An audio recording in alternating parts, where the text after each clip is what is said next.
नमस्कार, मैं वीरेश ठाकुर हार्दिक अभिनंदन करता हूं एचपी शिक्षक चैनल पर। तो अभी मौजूद हुए हैं आपके समक्ष हिमाचल प्रदेश की दिन भर की ताज़ा खबरों के साथ। तो इससे पहले खबरों के सिलसिले को शुरू करें, आपसे विनम्र निवेदन है हिमाचल प्रदेश की लेटेस्ट नोटिफिकेशन और अपडेट्स को पाने के लिए चैनल को जरूर सब्सक्राइब करें। तो पेश है आज दिन भर के मुख्य समाचार। लोकसभा अध्यक्ष ओम बिरला सभी विधानसभाओं विधान परिषदों को 2022 तक करेंगे पेपरलेस। लोकसभा अध्यक्ष ओम बिरला ने कहा कि सभी विधानसभाओं और विधान परिषदों को 2022 तक पेपरलेस करने का लक्ष्य रखा गया है। अगले साल तक ई विधानसभा से जोड़ा जाएगा। उन्हें कहा कि संसद की तर्ज पर सभी विधानसभाओं में शून्यकाल होगा। श्रेष्ठ कार्य करने वाले विधानमंडल पुरस्कृत किए जाएंगे। पुरस्कार तय करने के लिए एक कमेटी बनेगी। ओम बिरला हिमाचल प्रदेश विधानसभा के कौंसिल चैम्बर भवन में पीठासीन अधिकारियों के 82वें सम्मेलन के समापन अवसर पर संबोधित कर रहे थे। कार्तिक पूर्णिमा श्री रेणुका मेले का समापन, कल राज्यपाल देंगे देवताओं को विदाई। हिमाचल प्रदेश के सिरमौर जिले में मनाए जाने वाले अंतर्राष्ट्रीय रेणुका मेले का शुक्रवार को समापन होगा।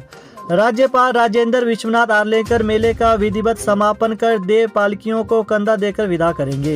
इसके साथ ही 7 दिवसीय श्री रेणुका जी मेले का भी समापन होगा। इस दौरान मेले में पधारे सभी देवता अपने देव स्थलों का प्रस्थान करेंगे।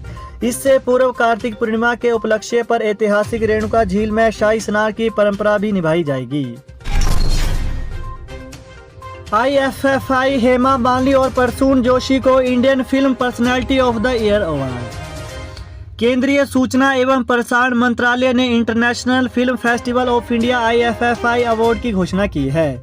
इस फेस्टिवल में Indian film personality of the year award Hema Malini और प्रसून जोशी को दिया जाएगा। Satyajit Ray lifetime achievement award American filmmaker Martin Scorsese और Hungarian filmmaker Stephen Szabo को दिया जाएगा। यह जानकारी केंद्रीय सूचना एवं प्रसारण मंत्री अनुराग ठाकुर ने बुधवार को राज्य अतिथि गृह पीटर हब शिमला में पत्रकारों से अनौपचारिक बातचीत में दी है। सीएम जयराम बोले, सीएम बनने की झूठी अफवाह फैलाकर विधानसभा में पहुंचना चाहती हैं डलहौजी की विधायक। मुख्यमंत्री जयराम ठाकुर ने कहा कि डलहौजी की विधायक मुख्यमंत्री बनने के लिए झूठी अफवाह फैलाकर 2022 में विधानसभा में पहुंचना चाहती है। विधायक और उनके शुभ चिंतक लोगों को गुमराह कर रहे हैं कि वह जल्द बड़े आदमी बनने वाले हैं। जिस उम्र में विधायक पहुंच चुकी हैं उसके बाद उम्र ढलती है, बढ़ती नहीं है, इसलिए लोगों को झूठी अफवाह फैलाकर ठगना नहीं चाहिए। सीएम गुरुवार को चंबा के तलेरू में राष्ट्रीय बोर्ड प्रतियोगिता के समापन समारोह में बोल रहे थे। उपलब्धि KBC में शिमला का 9 साल का अरुणोदय बिग बी भी हुए कायल। शिमला के कोटखाई बागी के अरुणोदय कौन बनेगा करोड़पति शो में अमिताभ बच्चन के साथ नजर आएंगे। KBC के स्टूडेंट स्पेशल वीक में अरुणोदय पहाड़ी टोपी में नाटी करते दिखेंगे। इस स्पेशल शो में बच्चों को हॉट सीट पर बैठने का मौका दिया जा रहा है। अरुणोदय की जिंदा दिली के बिग बी भी कायल हुए। उन्होंने शो की तस्वीरों को सोशल मीडिया पर शेयर किया। उन्होंने इस 9 साल के बच्चे की जमकर तारीफ की है। लकड़ियां इकट्ठी करने गई महिला की रावी नदी में बहने से मौत। हिमाचल प्रदेश के चंबा जिले के शहर के साथ लगते भंडिया पुल के समीप रावी नदी में गिरने से एक महिला की मौत हो गई। पुलिस ने मुकदमा दर्ज कर मामले की जांच शुरू कर दी है। वीरवार को महिला रावी नदी किनारे पानी में बहकर आई लकड़ियां लाने गई थी। इस दौरान अचानक उसका पैर फिसल गया और वह नदी में गिर गई। इससे पानी में डूबने से उसकी मौत हो गई है।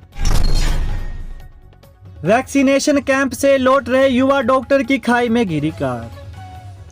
हिमाचल प्रदेश के चंबा जिले में चांजू नकरोड़ संपर्क मार्ग पर चमया के समीप एक युवा चिकित्सक की सड़क हादसे में मौत हो गई। यह वाकया वीरवार को सुबह के वक्त सामने आया। मृतक की पहचान अंकुश पुत्र धर्मचंद निवासी वार्ड नंबर 3 जिला मंडी के रूप में हुई है। पुलिस ने शव का पोस्टमार्टम कर परिजनों के सुपुर्द कर दिया है। बताया जा रहा है कि कार के माध्यम से वैक्सीनेशन कैंप से चिकित्सक वापस आ रहा था। स्वास्थ्य विभाग का फैसला, विद्यार्थियों से होगी घर के सदस्यों के टीकाकरण की वेरिफिकेशन। हिमाचल प्रदेश में वैक्सीन की दूसरी डोज का 100% लक्ष्य पूरा करने के लिए स्वास्थ्य विभाग और सरकार स्कूलों में आने वाले बच्चों से घर के सदस्यों की वैक्सीनेशन की जानकारी लेंगे। अध्यापक यह जानकारी एकत्रित कर निकटतम स्वास्थ्य संस्थान से साझा करेंगे। सरकार ने इसी महीने के अंत तक कोविड टीकाकरण की दूसरी खुराक पूरा करने का लक्ष्य रखा है। स्कूल शिक्षा बोर्ड के अध्यक्ष ने ऑनलाइन चेकिंग के दौरान नकल करते पकड़ा परीक्षार्थी। हिमाचल प्रदेश स्कूल शिक्षा बोर्ड द्वारा संचालित की जाने वाली टर्म 1 परीक्षाएं शुरू हो गई हैं। वीरवार को 9वीं कक्षा का संस्कृत, उर्दू, पंजाबी, तमिल, तेलुगु विषय, 11वीं कक्षा का फिजिक्स व हिंदी और 12वीं कक्षा के अंग्रेजी विषय का एग्जाम हुआ। बोर्ड अध्यक्ष डॉक्टर सुरेश कुमार सोनी ने धर्मशाला से ऑनलाइन निगरानी की तथा इस दौरान 12वीं कक्षा के परीक्षार्थी को नकल करते पकड़ा। वहीं बता दें कि डॉक्टर सुरेश कुमार सोनी बोर्ड कार्यालय के कंट्रोल रूम से नजर रखे हुए थे। इस दौरान उन्होंने जिला बिलासपुर के एक परीक्षा केंद्र में विद्यार्थी को नकल करते हुए पाया। उन्होंने संबंधित परीक्षा केंद्र प्रभारी से मोबाइल पर संपर्क किया तथा उक्त विद्यार्थी की स्टाफ द्वारा तलाशी ली गई तो उससे नकल संबंधी सामग्री प्राप्त हुई। परीक्षा केंद्र प्रभारी द्वारा उक्त विद्यार्थी से आंसर शीट ले ली गई है। इसके अलावा अन्य परीक्षा केंद्र में भी परीक्षार्थियों की तलाश ली गई, लेकिन उनसे नकल संबंधी कोई सामग्री प्राप्त नहीं हुई। राष्ट्रीय ड्रैगन बोट प्रतियोगिता 200 मीटर में कर्नाटक को स्वर्ण, जम्मू ने जीता रजत। राष्ट्रीय ड्रैगन बोट प्रतियोगिता में गुरुवार को फाइनल मुकाबले हुए 200 मीटर में कर्नाटक ने स्वर्ण पदक जीता, जम्मू कश्मीर ने रजत और मध्य प्रदेश ने कांस्य पदक अपने नाम किया। इसी वर्ग में 12 खिलाड़ियों वाली प्रतियोगिता में हरियाणा ने स्वर्ण पदक जीता, कर्नाटक ने रजत और महाराष्ट्र ने कांस्य जीता। सीनियर महिला वर्ग की 22 खिलाड़ियों वाली 200 मीटर बोट प्रतियोगिता में हरियाणा ने स्वर्ण पदक, वहीं चंडीगढ़ ने रजत और केरल ने कांस्य पदक जीता है। ब्यौरा तलब 25,000 आउटसोर्स कर्मियों के लिए नीति बनाएगी सरकार।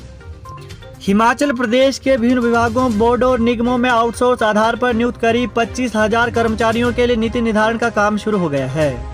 मुख्यमंत्री जयराम ठाकुर की अध्यक्षता में हुई राज्य मंत्रिमंडल की बैठक में इस बाबत कैबिनेट सब कमेटी बनाई गई थी।